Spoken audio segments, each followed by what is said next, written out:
வணக்கம்.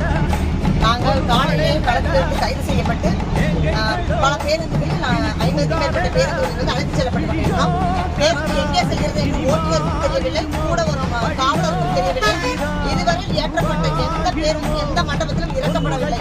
அதனால் சென்னையை தாண்டி பேருந்து சென்று கொண்டே இருக்கிறது. எங்களுக்கு என்ன வேணாலும் நடக்கலாம், எங்கு வேணாலும் இறக்கப்படலாம். ஆனால் காலம் நமக்கு மிக மிக முக்கியம். எனவே இதை பார்த்து கொண்டிருக்க வீட்டில் இருக்கும், ஊரில் இருக்கும் நமது போராளிகள் ஒவ்வொருவரும் சென்னை நோக்கி வருக. நமக்கு போராட்ட களம் தான் முக்கியம். பொங்கலோ நாளோ நமக்கு சமூகத்தை பெற்ற பின்தான். எனவே அனைவரும் சென்னை நோக்கி வருக. 1000 பேர் அப்புறப்படுத்த முடியும், 5000 பேர் என்ன செய்ய முடியும் இந்த அரசு? நாங்கள் எங்கே